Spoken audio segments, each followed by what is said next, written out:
All right. Today we're going to talk about the impulse momentum theorem, which is the second lesson in the momentum section. You'll notice that there's a section in the we do that says impulse momentum theorem we do, and stopping distance. We're going to do both today. So they kind of are interchangeable. Stopping distance is just sort of one little extra step on the impulse momentum theorem. And we'll do a lab that kind of involves that today. We're going to actually push somebody in a chair and then see how long predict how long they're going to take them to stop. So it'll work out. It's a good lab. So that's the game plan to do. We'll do the notes. We'll do the we do. The notes are kind of long, but they're fun. And the we do, once you guys get it down pat, it's pretty easy. But you got to remember sort of the progression. So quickly, if we talk about impulse. Impulse is a change in momentum, right? So we've talked about momentum before, right? What is a change in momentum? What would that be if we were going to have a symbol? Change in is what? Delta, right? So we're looking at delta P, right? Well, that's essentially what we use, okay? You will see the symbol J for impulse. I've even seen the symbol I for impulse. I don't like any of that. I like just keeping it delta P. It's a change in momentum. Keep it that way. Okay? So if we think about it, we can immediately come up with one of the two formulas for impulse, right?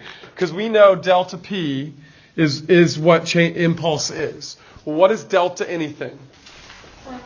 Final minus initial. So there's one of your formulas that you might run into, okay? And progressing down the line, if they ask for the change in momentum or the impulse, then you would plug in MVF and MVI here, right? So that's one kind of progression that we can use. And we're going to use that on a regular basis, actually using both formulas. But this is, so you can see this would be one kind of definition of impulse, okay? So that said, what they say in the impulse momentum theorem is J equals F net delta T. And then that extrapolated out is the formula that we're going to use, which is delta P, because we're going to use delta P. So delta P equals F net delta T. Now let's talk about what this really means, okay? What it means is if I'm moving, right, or even if I'm not, if I want to change my motion, if I want to speed up or slow down, then I'm going to have to apply some force over some time in order for that to happen. In order for me to speed up, there needs to be a force applied over some time. In order to slow down, you have to have a force applied over some time. Okay? And what that'll do is change your momentum. Can you change your mass? No. So what are you changing when you're changing your momentum? Velocity. So you have an initial velocity and a final velocity, and it's changing. So we know that's so this broken down.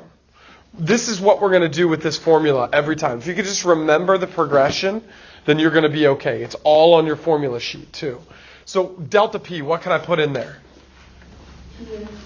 PF minus PI, right? So there's one, right? There's one substitution that you can remember. So we go from here to here, okay? Next substitution. First of all, what can you substitute in for each of these P's? MV, okay? So you plug in MV and MV. Now notice you need a VI and a VF because we have final and initial momentum, okay? Now, F net delta T, where could I get my F net? That's one option. It's not really going to come into play. The MA isn't going to come into play, but that is an option. What's the other way we get F nets? Free body diagrams and F net equations, right? So if we only have one force acting on the object, then that force is the F net, right? But if there's multiple forces acting on the object, then it would be, we would use an F net equation and a free body diagram to get our F net. Okay, so let's talk about when you would use this in the real world. In the real world, we use this for collisions, okay? Paige, you talked about sort of that the other day when you talked about car accidents, right? You know, in investigations, right? So this is the formula they use. They're really figuring out, and this is great. This is a great way of doing it. Is they actually figure out using this what your initial velocity was before the accident, so they can tell if you were speeding. So this is one of those investigations formulas. Yes. It's a change in momentum. So now collisions could happen. It could be cars and stuff, right? But it could also be the collision of, say, a baseball with a bat. And there's a great video here that kind of shows the demonstration of how this is used in the real world.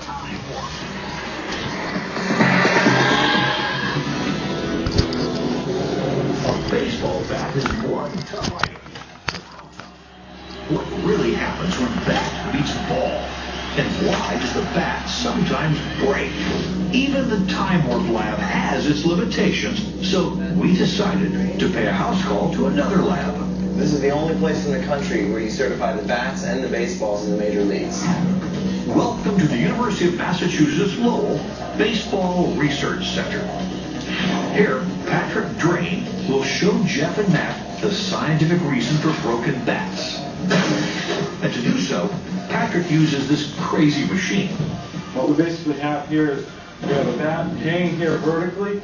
We're going to fire with an air cannon a ball at 160, 180 miles per hour to see what the collision looks like. Go from there.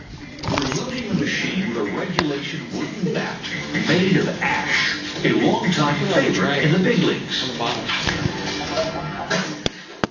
That's way too fast to see.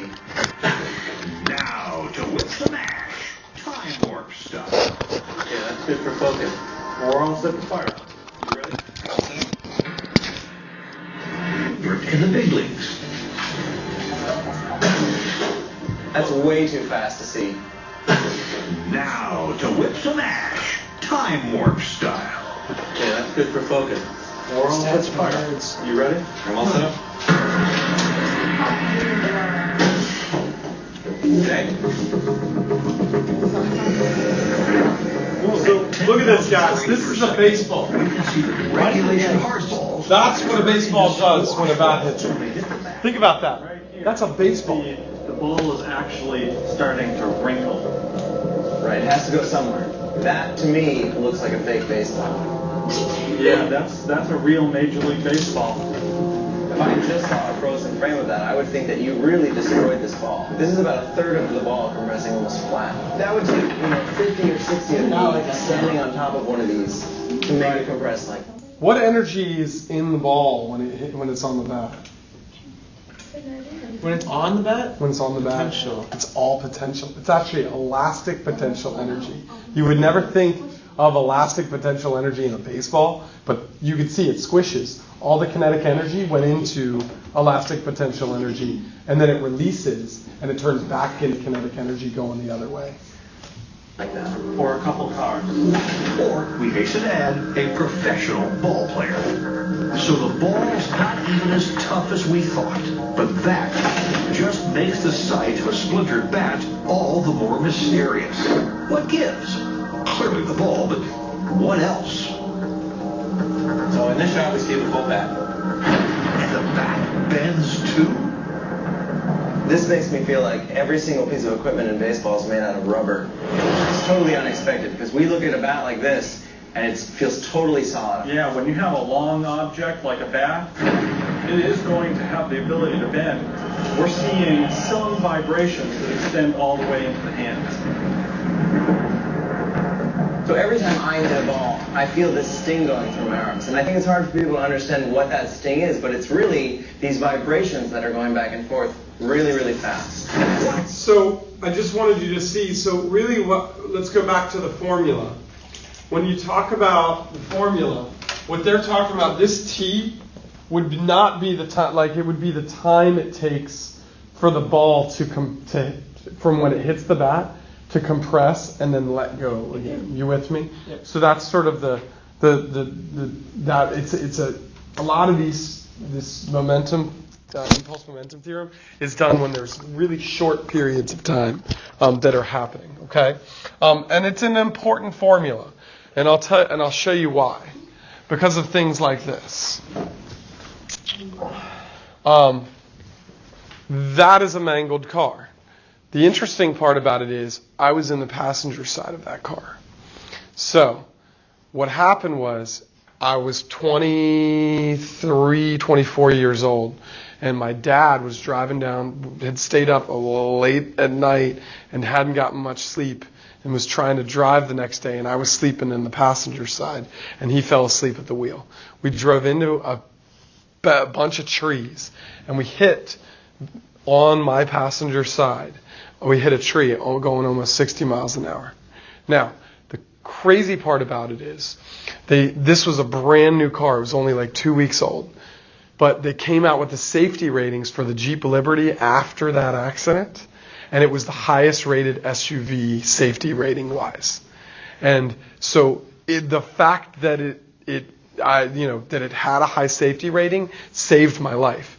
And I'll show you kind of why it saved my life. We'll talk about what they essentially did is they created a really great car that has these things called crumple zones. Have you ever heard of crumple zones? Okay, the front of the car and the back of the car are designed on purpose to crumple. Okay, and you go, well, why would you want it to crumple? Well, if you hit a wall, stop immediately. Looking at the formula, what are we doing? Time is really small. What does that mean? Because the change in momentum, same velocity, same initial velocity, same final velocity. If you go 0 to 60 miles per hour to 0, if you do it in a split second, then that's going to mean that it's a short amount of time and a large amount of force. But if you do it over a longer period of time, then that's a longer time and less force acting on you. That's a good thing.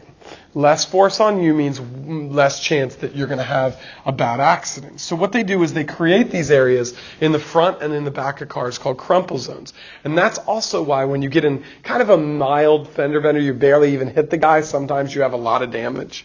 And that's like, it's not good, but at the same time, at least everybody's safe, right? Okay, who cares about the car, right? At least everybody's safe. So we've created these little crumple zones to increase the impact time. By increasing the impact time, we decrease the force acting on the car, okay? And in this case, when we talk about stopping distance later on, the stopping distance is the crumple zone. Imagine a car going into a wall. The wall's not going to move. So the time it takes to stop is how long it takes to crumple. Now, if that's a really rigid object, it'll just go bing and it'll stop real fast. Not good. If it has a crumple zone, you're going to have a better situation going on, okay? So I want to show. This is a car. This is cars in the 1970s, before we even had really like shoulder straps. Was a really thing. That was back when the belts were like, it was just a belt, right? In a frontal crash, it's all over in a split second. Let's imagine that we're in the front seat of a car like this, that these test dummies are me, or you, or someone you love. Watch. Okay, so I'm going to fast forward a little bit just to go down to so you can see the slow-mo of the crash with a car that was designed in the 1970s. And we're going to compare it to a car that's designed today. At only 30 miles per and hour if this isn't without belts, we can see an advertisement for wearing a seatbelt, I don't know what it is. Thrown against the windshield with deadly force. That dude's having a bad day. At 1/5 true speed, we have a sobering view of the sudden action. Employing the use of the lap belt only, we repeat the test. Results are conclusive. Better, but guess what? Why do you think the shoulder strap's important? Because otherwise, your head could end up in the dashboard. A speed-up in action accentuates the possibility of a serious head injury. Using both lap and shoulder belts provides remarkably improved results. The dummy is fully restrained and protected from contact with both windshield and instrument panel. Wait, so it has the thing that stops the seatbelt from going too far, right? Closer to true speed. So, Lap and shoulder belts mean added safety. if this isn't an advertisement for wearing your seatbelt, I don't know what is.